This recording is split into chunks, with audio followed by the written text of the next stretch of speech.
بسم اللہ الرحمن الرحیم۔ السلام علیکم ورحمۃ اللہ وبرکاتہ۔ امید کرتا ہوں تمام دوست احباب خیر و عافیت سے ہوں گے۔ آپ کا بھائی محمد آصف آپ کی خدمت میں حاضر ہے۔ اللہ پاک آپ سب کو سلامت رکھے، خوش رکھے، ہمیشہ مسکراتے رہیں۔ تو میرے پیارے دوستوں، جیسا کہ آپ حضرات کو معلوم ہے کہ محرم الحرام کا مہینہ شروع ہو چکا ہے، تو یہ اسلامی سال کا پہلا مہینہ ہے، نیا سال شروع ہو چکا ہے۔ تو اس مہینے میں کئی واقعات ہیں، جیسا کہ حضرت عمر فاروق رضی اللہ تعالی عنہ کی شہادت کا واقعہ ہے۔ اسی طرح صحابہ و اہل بیت کے حوالہ سے بھی ہم اس پہ گفتگو کر سکتے ہیں۔ تو اسی موضوع پہ بات کرنے کے لیے آج ہمارے ساتھ ایک ایسے نوجوان موجود ہیں جن کو اللہ پاک نے بولنے کا ایک ایسا ملکہ عطا فرمایا ہے کہ جب وہ بولتے ہیں صحابہ و اہل بیت پہ تو دل کرتا ہے کہ ان کی گفتگو سنتے رہیں۔ تو میری مراد عالم بعمل حضرت مولانا مفتی عثمان علی صاحب دامت برکاتہم العالیہ۔ سب سے پہلے حضرت کا ہم بہت بہت شکریہ ادا کرتے ہیں کہ حضرت نے ہمیں اپنا قیمتی وقت عنایت فرمایا۔ السلام علیکم ورحمۃ اللہ وبرکاتہ۔ وعلیکم السلام ورحمۃ اللہ وبرکاتہ۔ حضرت سب سے پہلے ہم آپ کے انتہائی مشکور ہیں کہ آپ نے ہمیں اپنا قیمتی وقت عنایت فرمایا۔ تو آپ سے مختصراً سوال یہ ہے کہ آپ ہمیں حضرت عمر فاروق رضی اللہ تعالیٰ عنہ کی شان اور صحابہ و اہل بیت کی شان مختصر انداز میں ہمیں سنائیں۔ بسم اللہ الرحمن الرحیم۔ سب سے پہلے میں بھی آپ کا بہت شکریہ ادا کرتا ہوں کہ آپ نے اس اہم عنوان پر کچھ گفتگو کرنے کا موقع دیا ہے۔ اللہ رب العزت سے دعا ہے کہ اللہ تعالی ہماری اس مختصر مجلس کو اپنی بارگاہ میں قبول فرمائے۔ حضور اقدس صلی اللہ علیہ وسلم کے دوسرے خلیفہ حضرت سیدنا عمر فاروق رضی اللہ تعالیٰ عنہ ہیں، جن کا یوم شہادت یکم محرم الحرام ہے، اور آج محرم کی پہلی تاریخ یکم محرم الحرام ہے۔ حضرت عمر فاروق رضی اللہ تعالیٰ عنہ وہ عظیم شخصیت ہیں کہ جو سسر رسول ہیں۔ آپ علیہ الصلاۃ والسلام کے نکاح میں ان کی بیٹی ام المؤمنین سیدہ حفصہ رضی اللہ تعالیٰ عنہ ہیں۔ اسی طرح حضرت سیدنا علی المرتضیٰ رضی اللہ تعالیٰ عنہ کے داماد ہیں۔ حضرت علی اور حضرت فاطمہ رضی اللہ عنہما کی بیٹی سیدہ ام کلثوم حضرت عمر فاروق کے نکاح میں تھی، اور آپ کی عظمت، آپ کی ہیبت، آپ کا جلال، آپ کا رعب ایک بے مثال تھا۔ عدل و انصاف ایک آپ کی امتیازی خصوصیت تھی۔ حضور اقدس صلی اللہ علیہ وسلم نے ارشاد فرمایا کہ عمر وہ ہے کہ جس کے سائے سے شیطان بھاگتا ہے۔ اسی طرح آپ علیہ الصلاۃ والسلام نے فرمایا کہ جس راستے سے عمر چلے شیطان وہ راستہ تبدیل کر دیتا ہے۔ آپ علیہ السلام نے فرمایا کہ میں نے جنت میں خود حضرت عمر کا محل دیکھا ہے۔ آپ علیہ الصلاۃ والسلام نے فرمایا کہ میرے بعد تم ابو بکر و عمر کی اقتدا کرو۔ اسی طرح آپ علیہ السلام نے فرمایا کہ آسمان پر میرے دو وزیر جبرائیل اور میکائیل علیہ السلام ہیں، اور زمین پر میرے دو وزیر ابو بکر و عمر رضی اللہ عنہما ہیں۔ حضرت عمر رضی اللہ تعالیٰ عنہ کی بے شمار خصوصیات ہیں۔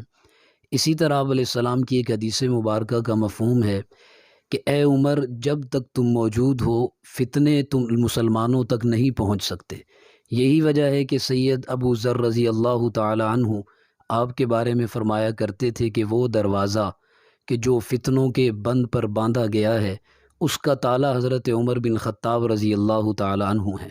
اسی طرح آپ علیہ السلام نے فرمایا ان اللہ جعل الحق علی لسان عمر و قلبی، اللہ رب العزت نے عمر کی زبان پر اور دل پر حق کو جاری کر دیا ہے، یعنی عمر جو بولتا ہے وہ حق ہی بولتا ہے۔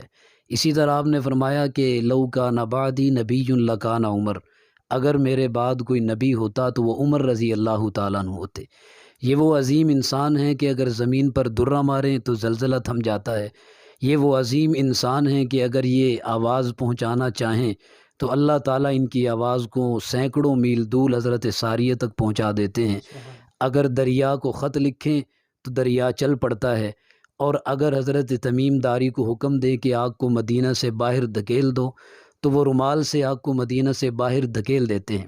پوری جو کائنات بنی ہے وہ آگ، پانی، مٹی، ہوا، ان عناصر اربعہ سے بنی ہے، اور ان چاروں پر حضرت عمر رضی اللہ تعالیٰ عنہ نے حکومت کی ہے۔ شاعر کہتا ہے کہ حضرت عمر رضی اللہ تعالیٰ عنہ کے بارے میں کہ جو در کعبے کا کھلوائے اسے فاروق کہتے ہیں، جو رب کا دین منوائے اسے فاروق کہتے ہیں۔ خدا سے خود مانگا تھا اس کے آفاقی پیغمبر نے، دعائے نبی کی لاج رکھی تھی پھر مرد قلندر نے۔ عرب کے مرد حر نے، عظیمت کے سکندر نے، جس کے حکم کو مانا تھا دریاؤں نے سمندر نے، جو دریا خشک چلوائے اسے فاروق کہتے ہیں۔ اور دم ہجرت وہ نکلا اور للکارا پجاری کو، بو جہل بو لہب ہر بدبخت ناری کو، حلالی ہو تو روکو آج عمر کی اس سواری کو، میں موتیں بانٹنے نکلا ہوں بتلا دو بھکاری کو، جو کفر کے چھکے چھڑوائے اسے فاروق کہتے ہیں۔ اسی طرح شاعر کہتا ہے کہ زینت کے خزانے کو الماس کہتے ہیں، لگے طلب پانی کی تو اسے پیاس کہتے ہیں، یوں تو سب کی پیاس بجھاتا ہے دریا، اور جو دریا کی پیاس بجھائے اسے عمر بن خطاب کہتے ہیں۔ اور خالی ہے تیرا دل ادب اور شرم و حیا سے، ناداں تجھے کیوں بغض ہے ارباب وفا سے، اے شاتم فاروق تجھے اتنی بھی خبر ہے کہ فاروق کو مانگا تھا محمد نے خدا سے۔ تو یہ حضور اقدس صلی اللہ علیہ وسلم کے دوسرے خلیفہ ہیں، اور پوری کائنات کے اندر دنیا میں اصحاب رسول کو، اہل بیت پیغمبر کو جو عظمتیں ملی، شان، رفعت اور مقام ملا، اس کی وجہ بھی حضور اقدس صلی اللہ علیہ وسلم کی ذات ہیں۔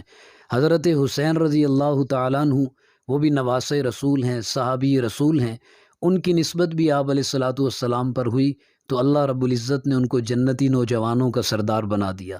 حضرت حسین رضی اللہ تعالیٰ عنہ کا یوم شہادت 10 محرم الحرام ہے، اس پر انشاءاللہ گفتگو ہوگی۔ ایک شعر ان کے متعلق میں عرض کر دیتا ہوں کہ افضل ہے کل جہاں سے گھرانہ حسین کا، افضل ہے کل جہاں سے گھرانہ حسین کا، نبیوں کا تاج دار ہے نانا حسین کا، ایک پل کی تھی بس حکومت یزید کی، صدیاں حسین کی ہیں زمانہ حسین کا، اور ان کی نسبت کا تاج رکھتے ہیں، ہر مرض کا علاج رکھتے ہیں، اور خوف کیا ہو ہمیں یزیدیت سے، ہم حسینی مزاج رکھتے ہیں۔ تو حضور صلی اللہ علیہ وسلم کے صحابہ ہوں یا اہل بیت ہوں، یہ ہمارے ایمان کا حصہ ہے۔